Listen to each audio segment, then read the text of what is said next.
All right, everybody, welcome back. It is your pal Al, and we are picking up today where we left off, playing some Alone in the Dark.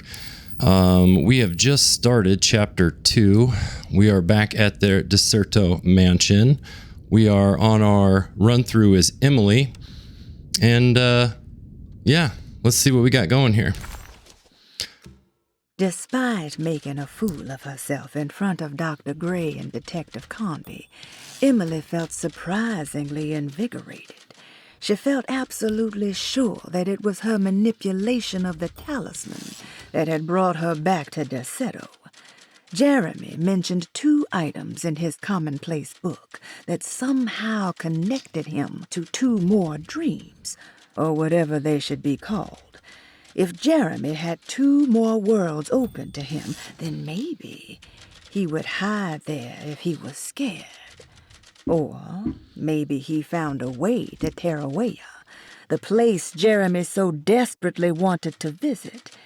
Excited to follow up on her clues, Emily set out to find the old clock and the boiler.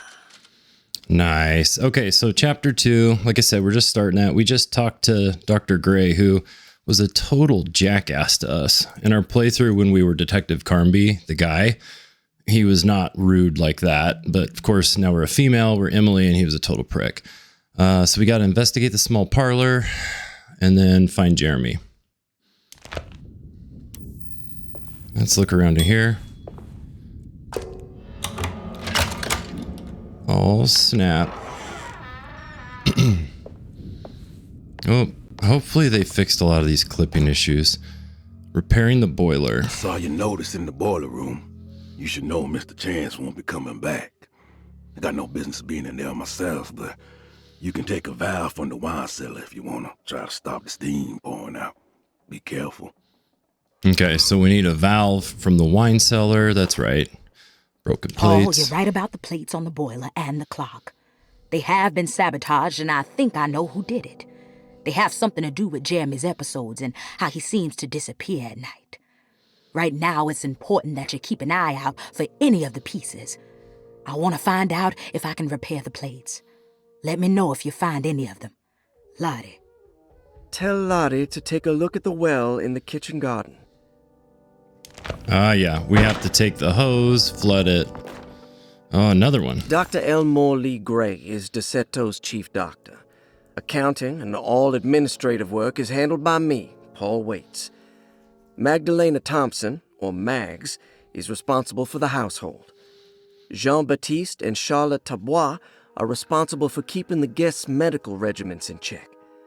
Finally, Jack Chance is our gardener, who can occasionally be seen in the conservatory, but is for the most part busy outside.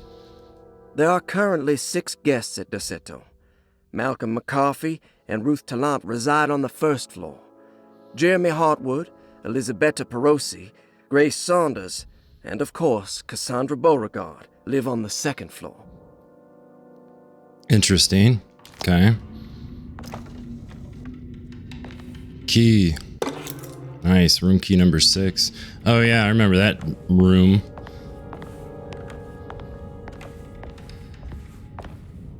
I need the key. I need the key. Yeah, that's not the right key. So currently, if I remember right, yeah, I have no ammo and I'm injured, which, there we go. I'm playing on a harder difficulty. On the first run through. Looks sturdy. Doubt I'll be opening this. Wonder if I put in the I wonder if it's the same combination as our playthrough as what's his face. Oh man, I'm trying to remember. Wasn't it like 319 or 359 or something like that? I'll wait, but it'd be interesting to see if we can get something out of there. Is there something in here? Oh, patient files. Ooh, here we go. Oh, yeah, let's look through these. Cassandra Beauregard, the beloved author. Very exciting, isn't it? What do you want to put down for reason for admission? What her agent told us. Cassandra suffers from writer's block and needs to finish her moving picture script before the end of June. Mr. Chardot suggests Cassandra's heavy use of barbiturates is holding her back and risks ruining her career. And how should we summarize her personal history? Let's keep it short. Cassandra Beauregard is a beloved crime author who managed to pull herself out of poverty and into stardom. 5 years ago, she tried killing herself by jumping off a balcony. The incident left her a cripple and now relies heavily on her wheelchair. And for diagnostic impressions? Cassandra suffers chronic back pain following her suicide attempt. She self-administers morphine to keep herself ambulant, but has become addicted and the desired effect is now lost. The drug abuse clouds her mind, and she is unable to focus on real life. To save herself from this insight, she instead makes up stories to fill out the gaps in her own thought process, resembling the Korsakoff syndrome. Oh, bravo, Doctor. How will you treat her? First of all, she needs to be weaned from her drug addiction, and hopefully it will resolve her compulsive lying. Then look into permanently numbing her pain in her back through surgery. Finally, deal with her suicidal thoughts. Fantastic. With such a short time before June, I really hope she gets better soon. We will do what we can. I don't remember this from the first one. I remember all these pages.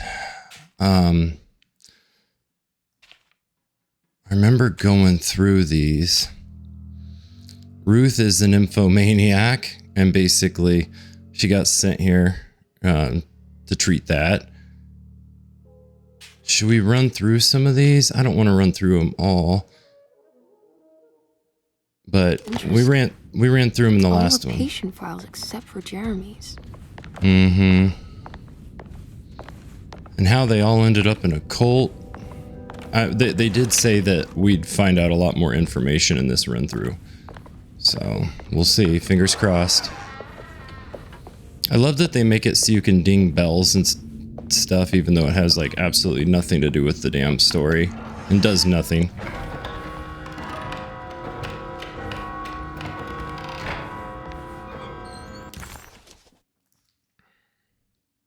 Ah, the library.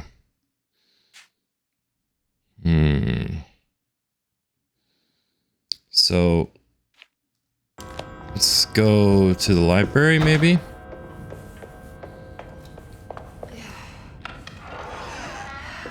I'm trying to remember what order we're supposed to do all this crap in.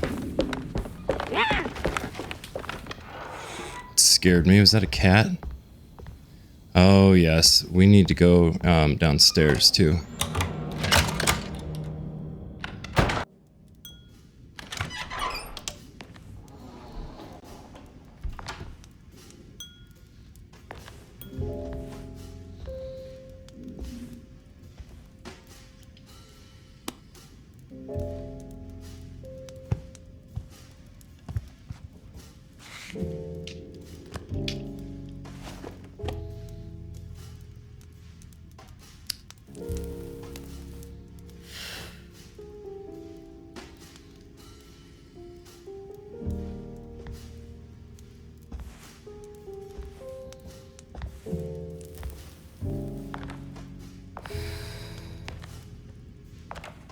Good evening, Miss Hartwood. That is your name, isn't it? I would be terribly embarrassed if it wasn't. You're right. Emily Hartwood, Jeremy's niece. Nice to meet you. Ruth Talon.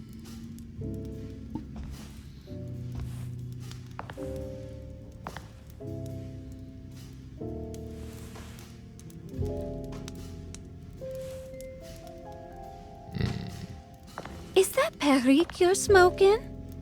How terribly quaint. Maybe so, but I like it. Would you care to share some? That smell is making me feel very nostalgic.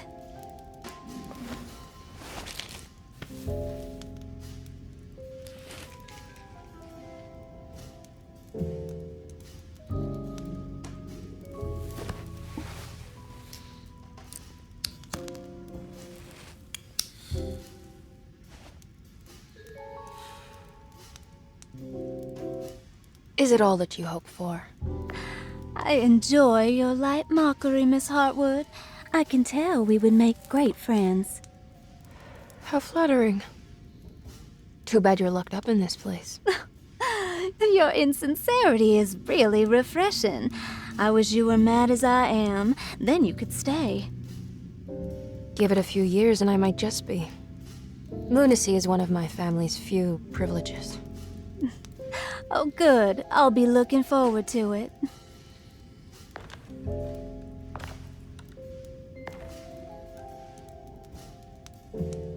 You don't know anything about what happened to Jeremy, do you?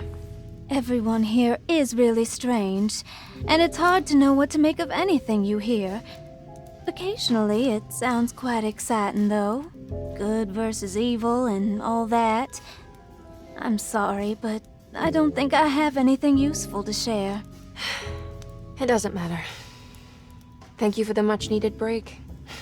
Bon voyage.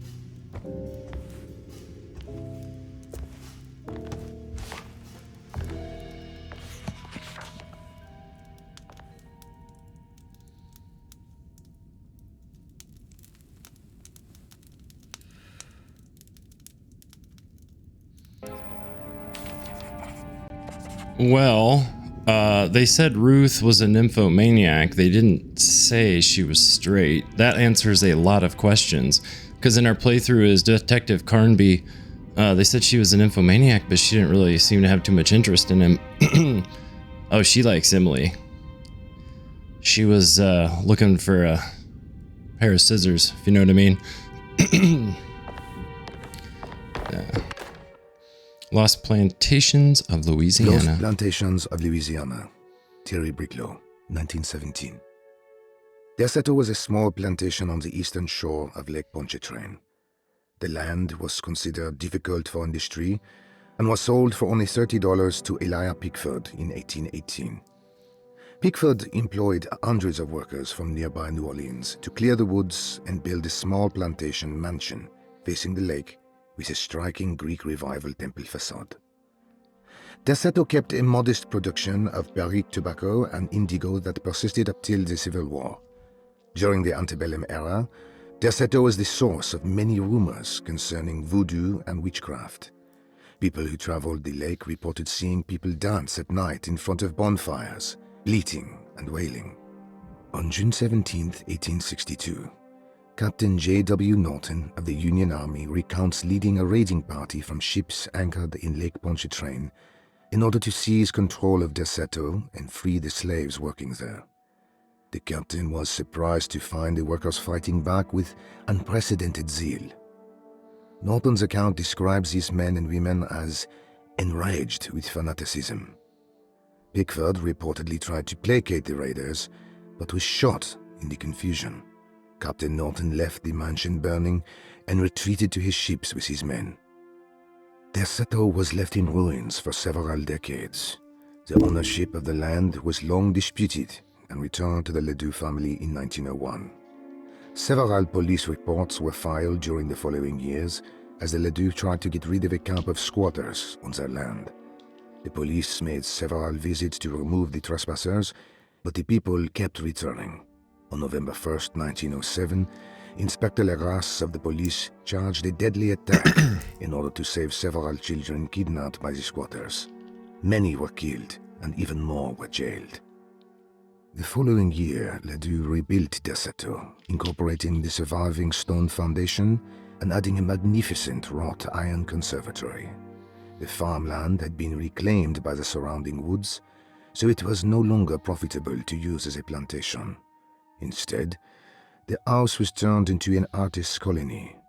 The Astarte Artist Colony was a successful group of artists, including figures such as painter Heinrich Cassel and poet Nora Keith. The group was also known for their beloved Mardi Gras crew called the Pirates of Pontchartrain. On September 29, 1915, a tropical hurricane tore through Louisiana, causing Lake Pontchartrain to flood New Orleans. Due to the remote location of Derceto, it took almost 2 weeks for outsiders to learn that the artist's colony was abandoned. The 12 residing artists had all vanished without a trace.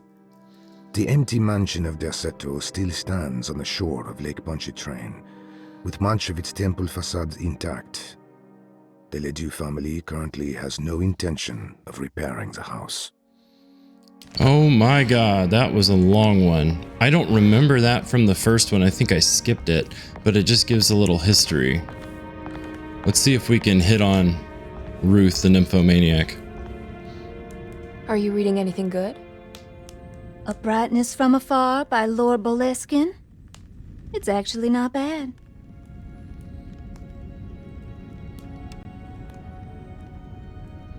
You know where Detective Carnby is? Oh, you don't need him. You're doing fine.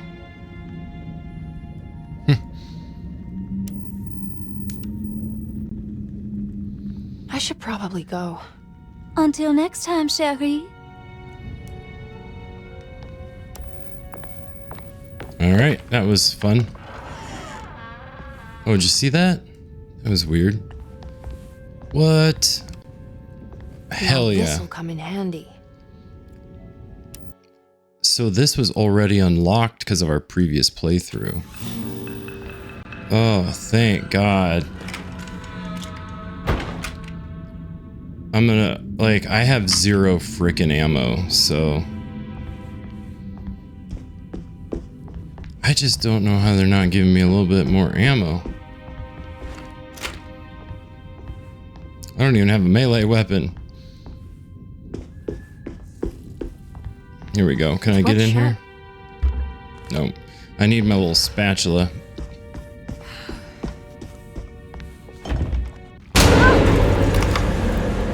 What is going on here?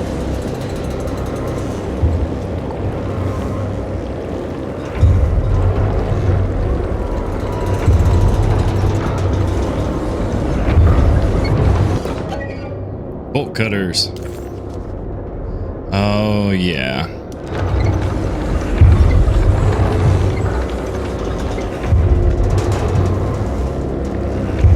I forgot about this.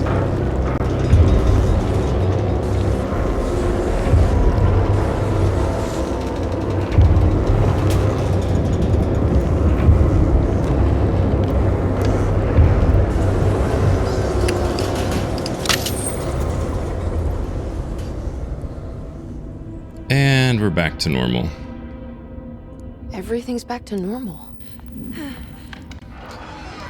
Yeah, you would literally think you're losing your mind. You'd be like, I'm losing my mind 100%. I've always wanted to go up there, but you never get to go up there. How beautiful would this be to have something like this attached to your house? Like a big old greenhouse or conservatory, whatever they call it, like where you actually can go out and, you know, you could have a bunch of butterflies and maybe a couple of rabbits, a squirrel. I don't know. I'd just let little critters run around. It'd be so cool. Can I get in this way? No, they closed it off. Too bad we didn't have...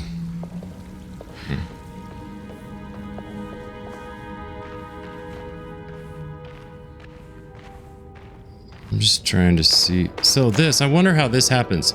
Last time we were here, this was not broken. Wonder how we get through there. I wonder what breaks that. I wondered about that last time too.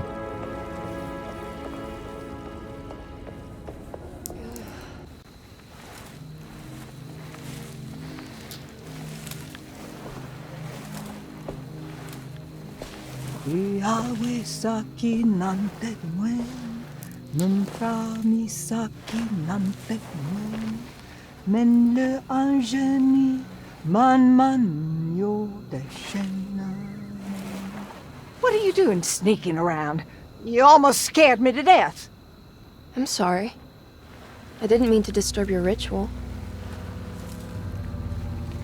I wouldn't have guessed voodoo was in practice at a place like this. The doctor may be all about science, but I know these roots have power. Do you know what's going on here? I have a feeling Derceto is cursed. There are several players with stakes in this game. Derceto isn't cursed or blessed. It's a battleground. And it would all be a lot better if you could get your uncle out. Sooner than later. That's all I'm trying to do. I wish you the best of luck, Miss Hartwood. I really mean that. Now, if you'll excuse me, I need to look after my gumbo.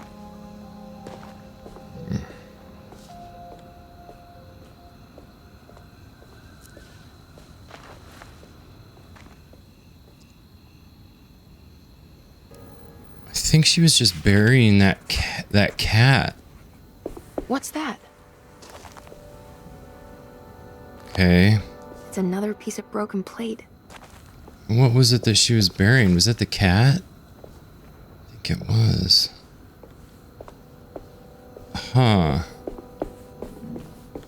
Wait, hold on. I need to bust this open.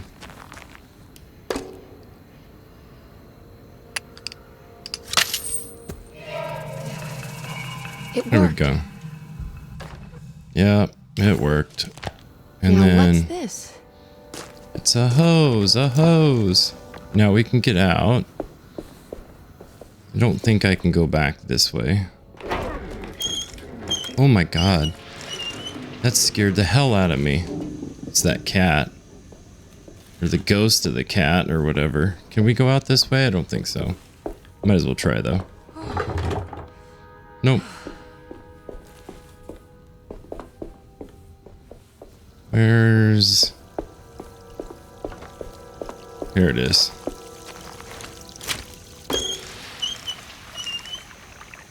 Here we are. Clever, clever girl. There we go.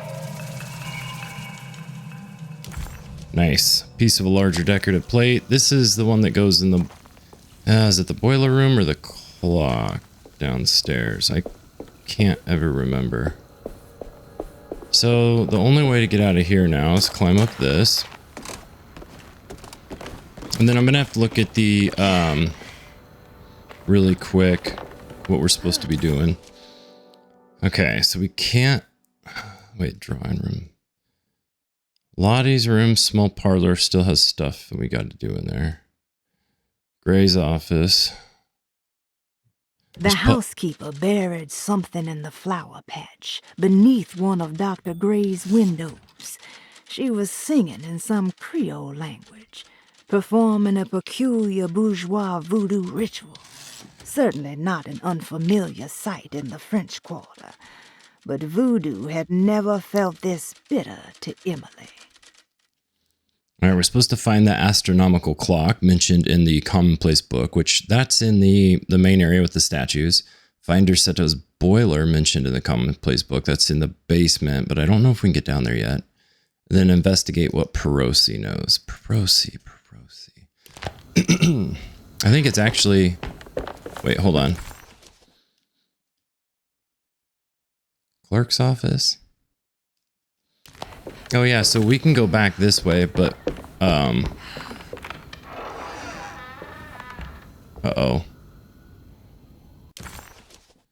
Well, that's not what I meant to do. But I don't think we can... Yeah, going back through reception, the clerk's office isn't going to do us any good. We can go to the basement or... Well, shoot. I think this is locked. Oh, no, it's not. That's where we just were, and then through that area. Okay. Let's go into Lottie's room.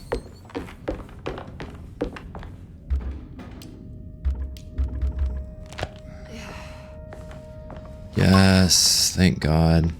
I'm trying to remember if there was any other medicine that we couldn't pick up earlier.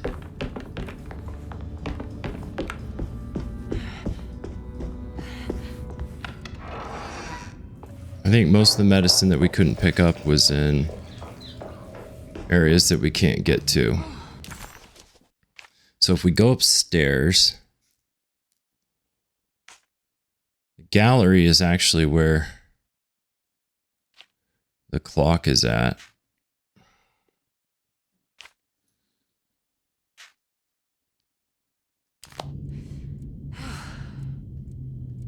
Why am I drawn? So, okay, we can go to the basement, but we need to go upstairs first, I believe. It's wet shut. Oh, no.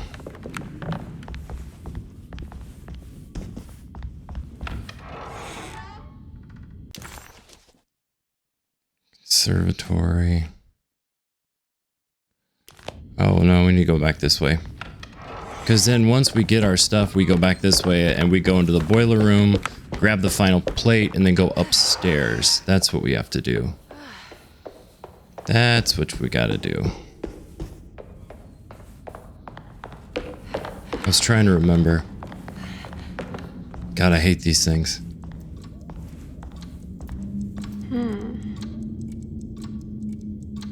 So far, this game has like been pretty different. Like when we were playing as Carnby, we saw Ruth. What's that stain? Looks like some kind of rot.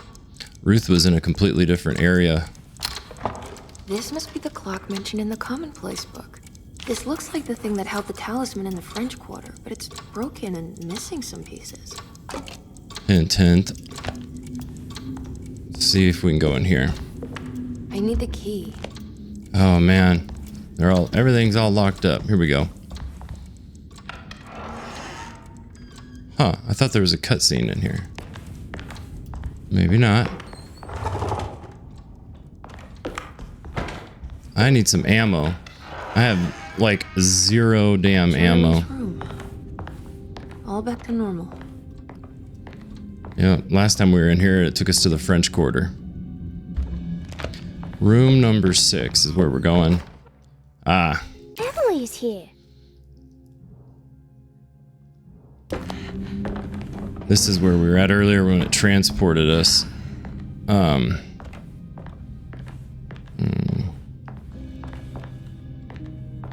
I'm just... Yeah. I've got no ammo. I want to get some ammo. And some health. Obviously right now we're not running into a lot of enemies, but we'd be hosed if we were. Oh my gosh. Really? I was gonna say, come on now. Give me something here.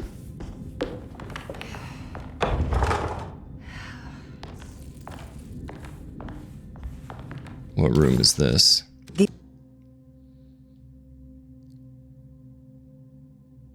Perosi's room?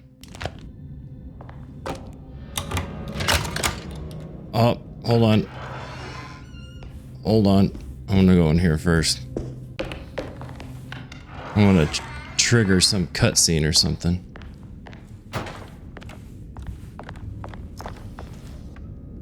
Come on.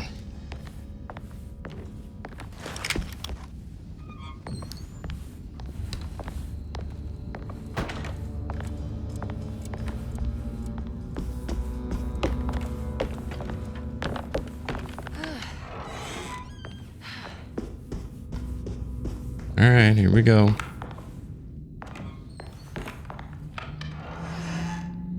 What a strange but beautiful room. Yeah, it's an odd one. Are these zodiac signs? Oh, yeah, forgot about that.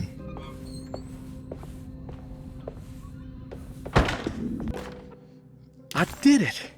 I crossed the thresholds to my intended destination without a focusing device. My talisman now knows these roads, and I have no need for the plates. I can find my way to Lafayette as easy as I find my own room. I visited the grave of my father and seen the oven waiting for me. Thank you for opening these doors. I now must summon my courage and go back to that hateful mound outside the oil rig. I hope you'll be feeling better when I return. Jeremy. The hateful mound. Hateful mound. So many things come to mind. Saturday Artist Colony. I'm pretty sure they had a Mardi Gras crew called the Pirates of Pontchartrain when I was a child. I still have not figured out what happened with all these guys. Here we go. Will I need to remember how to get them out again? They are locked up for good reason. Yep. Okay. I remember. So now, here's what we do.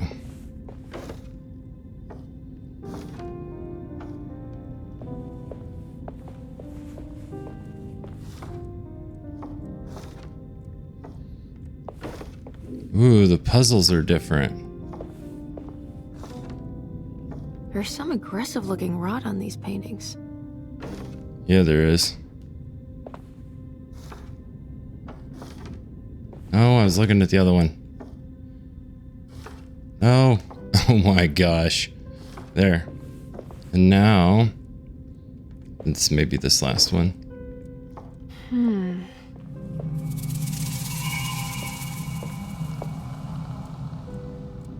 See, that should be it.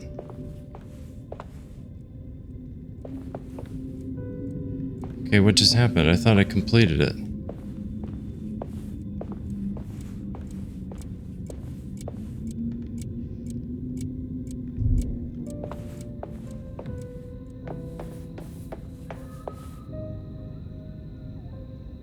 Okay, I'm trying to remember. Oh. How do I look? Okay, William, Argus, Mosig, and Keith. Argus, what does that say? Mosig, and Keith. Argus, Mosig, and Keith. So, Argus, Mosig, and Keith.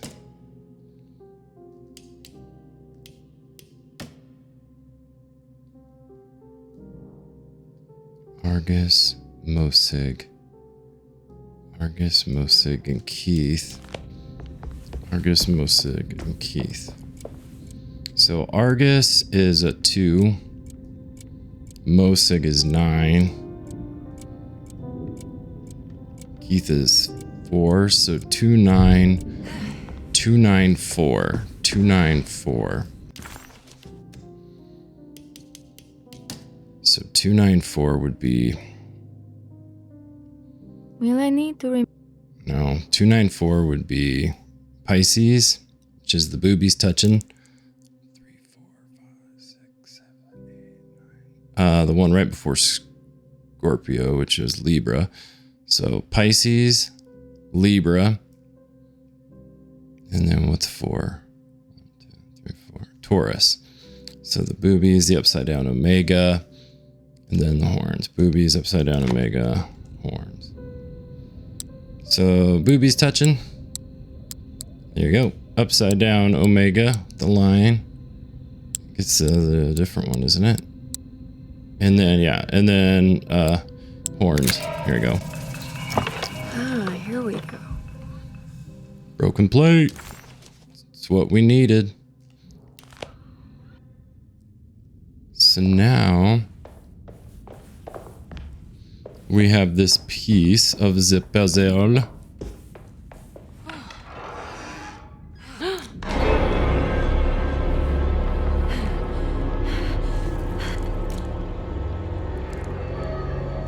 Oh no.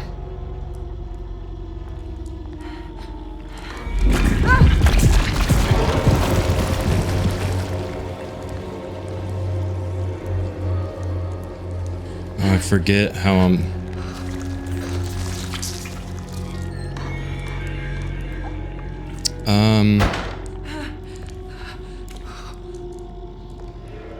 Man, I don't have a,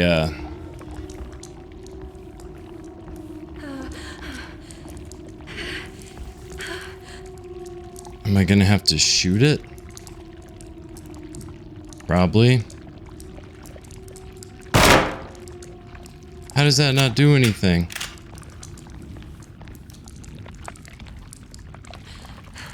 I shot at it and it didn't do anything.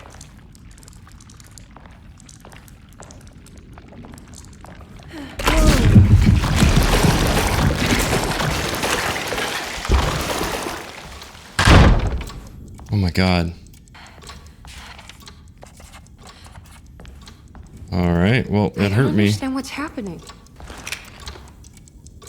Suddenly, Jeremy's bleak dreamscape devoured Emily, drowning her in dread and darkness, only to moments later spit her out again. What had happened, and why? Was that her doing, or did someone else make it so? Ooh. All right. Find Derceto's boiler mentioned in the commonplace book. Repair the decorative plate on the astronomical clock. Okay, so there's two things we got to do. We can repair the plate here, which, I mean, there we go. I think I've seen this somewhere. Yep, and we got to put that back. And then we can also go down and repair the boiler. Should we go down and try to repair the boiler room? I think that's something we should probably do. Let's see if we can do that. Well, we got all the pieces for the clock, so that's good. Oh, wait. Oh, we got to go clear back over to the other area to do it. So let's do this. Since we're here, we'll solve this puzzle. Let's see.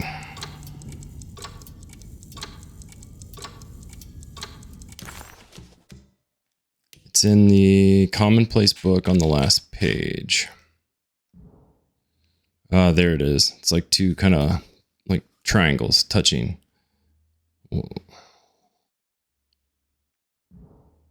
Okay. So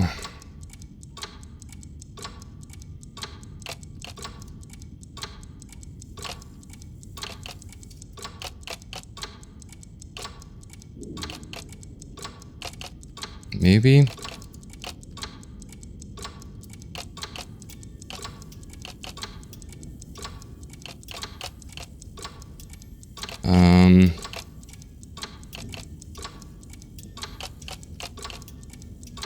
is that not it? Oh, this one has a tiny little right here. There. There was something in the commonplace book about this. Yeah, isn't that it though?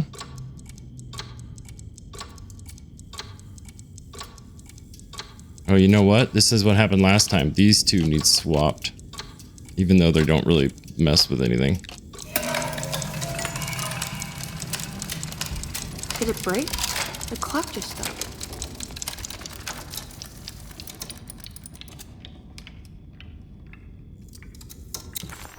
Okay.